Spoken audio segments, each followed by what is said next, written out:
வணக்கம் நண்பர்களே, முக்கியமான சில டாபிக்ஸை இந்த பதிவில் பார்க்க போகிறோம். மகா கும்பமேளா பிரயாக்ராஜ் அப்படிங்கிற நகரில் நடந்துச்சுல. 66 கோடிக்கும் அதிகமான மக்கள் புனித நீராடி இருக்காங்க. ஒரு இடத்துல இப்போ 66 கோடிக்கும் அதிகமான மக்கள் குவிஞ்சிருக்காங்க. நார்மலாக நம்ம ஊரில் ஒரு பொருட்காட்சி போடுறாங்கன்னு வச்சுக்கோம். ஒரு சின்ன கிரவுண்டில் பொருட்காட்சி நடக்கும். ஒரு 2 வாரம் 3 வாரம் நடக்கும். அந்த 3 வாரத்துக்கு அப்புறம் அவங்களுடைய அந்த டென்ட்டு எல்லாத்தையும் எடுத்துகிட்டு போயிடுவாங்க. அதுக்கப்புறம் அந்த கிரவுண்டு கீழே பார்த்தீங்க அப்படின்னா அவ்வளவு குப்பைகள் கிடக்கும். ஸ்பூன்லேருந்து ஆரம்பித்து அவ்வளவு குப்பைகள் வந்து கிடக்கும் கீழே. ஒரு சாதாரண ஒரு சின்ன கிரவுண்டில் கிட்டத்தட்ட ஒரு ஆயிரக்கணக்கான மக்கள் வந்து குவிஞ்சிருப்பாங்க. அதுக்கே இந்த நிலைமை. அப்போ 66 கோடி மக்கள் வந்து குவிந்த அந்த இடம், அந்த நிகழ்வு முடிஞ்சதுக்கப்புறம் அந்த இடம் எப்படி இருந்திருக்கும்? எல்லோரும் என்ன நினைப்பீங்க? அவ்வளவு குப்பை கூடியிருக்கும், டன் கணக்கில் குப்பை வந்து குவிஞ்சிருக்கும். அதை ரிமூவ் பண்ணுறதுக்கே மாத கணக்காகும் அப்படின்னு நீங்கள் நினச்சிருப்பீங்க. அதுதான் இல்லை. இந்த மகா கும்பமேளா முடிஞ்சு அடுத்த 48 மணி நேரத்தில் அந்த இடமே பார்த்தீங்க அப்படின்னா அவ்வளவு க்ளீனாக இருந்திருக்கு. அவ்வளவு க்ளீனாக துப்புரவு பணியாளர்கள் மின்னல் வேகத்தில் அங்கே இருந்த குப்பைகள் எல்லாத்தையும் அப்புறப்படுத்தியிருக்காங்க. ஒரு சின்ன ஒரு துரும்ப கூட கீழே வந்து பார்க்க முடியலை. இதுதான் அட்மினிஸ்ட்ரேஷன், யோகி மாடல் அட்மினிஸ்ட்ரேஷன் அப்படின்னு சொல்லிட்டு பாஜகவினர் பாராட்டு தெரிவிக்கிறாங்க. இது ஒன்று.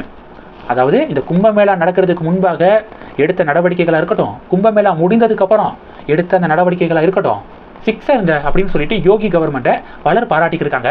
இன்னும் சொல்லப்போனால் பாஜகவை பிடிக்காதவர்கள் கூட பாராட்டிக்கிருக்காங்க.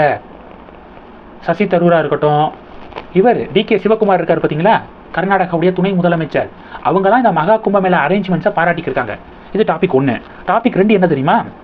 டாபிக் 2, யோகி வந்து அறிவித்தார், யாரெல்லாம் இந்த மகா கும்பமேளாவில் கலந்துக்க முடியலையோ அவங்களுக்கெல்லாம் இந்த புனித நீரை கொண்டு வந்து தர ஏற்பாடு செய்யப்படும் அப்படின்னு அறிவிச்சார்ல. இப்போ யூபி கவர்மெண்ட் என்ன முடிவெடுத்திருக்காங்க தெரியுமா? உத்தரப்பிரதேசம் முழுவதும் இருக்கக்கூடிய குளங்கள் இருக்குல்ல, இந்த குளங்களில் திரிவேணி சங்கம நீரை கலக்க வந்து முடிவெடுத்திருக்காங்க.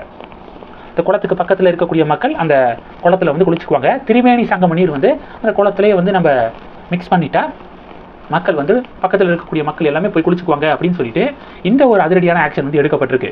இது டாபிக் 2. டாபிக் 3 என்ன அப்படின்னா, சமீபத்தில் 12ஆம் வகுப்பு பொதுத் தேர்வு வந்து தொடங்குனுச்சு பார்த்தீங்களா. 8,02,588 பேர் வந்து அப்ளை பண்ணியிருக்காங்க. அதில் முதல் நாள் நடந்த தேர்வில் மொழிப்பாடம் எவ்வளோ பேர் ஆப்சண்ட் தெரியுமா? 11,430 ஸ்டூடெண்ட்ஸு கேண்டிடேட்ஸு தேர்வு எழுத வரலை அப்படின்னு சொல்லிட்டு ஒரு ஷாக்கிங்கான ரிப்போர்ட் வந்திருக்கு.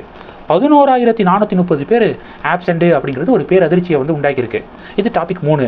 டாபிக் 4 என்ன அப்படின்னா, பள்ளி கல்வித்துறை அமைச்சர் அன்பில் மகேஷ் பொய்யாமொழி அவர்கள் ஒரு ஸ்பீச் வந்து கொடுத்துருக்காரு. அதுக்கு பாஜக கிண்டல் பண்ணுறாங்க. அப்படி அன்பில் மகேஷ் பொய்யாமொழி அவர்கள் என்ன பேசியிருக்காரு அப்படின்னா, முதலமைச்சர் ஸ்டாலின் அவர்கள் இந்த நிகழ்ச்சிக்கு கொஞ்சம் காலதாமதமாக வந்திருக்காரு. ஏன் தெரியுமா? முதலமைச்சர் வந்தார் அப்படின்னா அவருடைய வருகைக்காக டிராஃபிக்கெல்லாம் கொஞ்சம் நிப்பாட்டி வைப்பாங்க, பாதுகாப்புக்காக ரோடெல்லாம் கொஞ்சம் வந்து க்ளோஸ் பண்ணுவாங்க. அப்படி க்ளோஸ் பண்ணிட்டா பொது தேர்வுக்கு போகக்கூடிய மாணவர்களுக்கு காலதாமதம் ஏற்படும். அதனால 100% 8,02,588 மாணவர்கள் அந்த தேர்வு மையத்துக்கு போனதுக்கப்புறம் தான் நான் வந்து வெளியே வருவேன் அப்படின்னு முதலமைச்சர் ஸ்டூடெண்ட்ஸு சேஃபாக வந்து தேர்வு மையத்துக்கு போகணும், காலதாமதமின்றி தேர்வு மையத்துக்கு போகணும் அப்படிங்கிறதுக்காக வெயிட் பண்ணி இந்த நிகழ்ச்சிக்கு வந்திருக்காரு அப்படின்னு அன்பில் மகேஷ் பொய்யாமொழி அவர்கள் பேசியிருக்காரு. பாஜக என்ன கவுண்டர் கொடுக்குறாங்கன்னா, போன வாரம் பிரைம் மினிஸ்டர் பேசினதை அப்படியே காப்பி அடித்து அன்பில் மகேஷ் பொய்யாமொழி அவர்கள் பேசியிருக்காரு. போன வாரம் மத்திய பிரதேசத்தில் உலக முதலீட்டாளர்கள் மாநாடு தொடங்குனுச்சு பார்த்தீங்களா. அப்போ பிரைம் மினிஸ்டர் தாமதமாக வந்ததுக்கு மன்னிப்பு கேட்டார். எதுக்காக தாமதமாக வந்தேன் அப்படின்னு ஒரு விளக்கம் கொடுத்தாரு. பொது தேர்வு ஸ்டார்ட் ஆகிருக்கு, நான் வந்து இப்போ புறப்பட்டிருந்தேன் அப்படின்னா, கொஞ்சம் நேரத்துக்கு முன்னாடி புறப்பட்டிருந்தேன் அப்படின்னா சாலைகள் எல்லாமே பிளாக் பண்ணியிருப்பாங்க என்னுடைய பாதுகாப்புக்காக. அதனால் தேர்வுக்கு போகக்கூடிய மாணவர்களுக்கு சிக்கல் ஏற்படும். ஸோ அதெல்லாம் நடக்கக்கூடாது, மாணவர்கள் எந்த ஒரு தாமதமும் இல்லாமல் சிக்கலும் இல்லாமல் தேர்வு மையத்துக்கு போகணும் அப்படிங்கிறதுக்காக தான் கொஞ்சம் நேரம் வெயிட் பண்ணி நான் வந்து புறப்பட்டேன். இருந்தாலும் இந்த தாமதமாக வந்ததுக்கு மன்னிப்பு கேட்டுக்கிறேன் அப்படின்னு பிரைம் மினிஸ்டர் பேசினார். அப்படியே பிரைம் மினிஸ்டருடைய பேச்சுக்கே ஸ்டிக்கர் ஒட்டியிருக்கீங்க அப்படின்னு சொல்லிட்டு பாஜக கிண்டல் பண்ண இப்போ இந்த டாபிக்கு டிபேட்டாக வந்து மாறி இருக்கு. இந்த டாபிக்ஸ் எல்லாத்தையும் பற்றி உங்களுடைய பார்வைகளை மறக்காமல் கமெண்ட் பண்ணுங்கள்.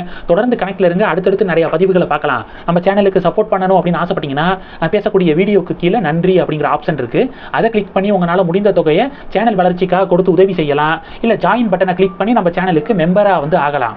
நன்றி. ஜெய் ஹிந்த்.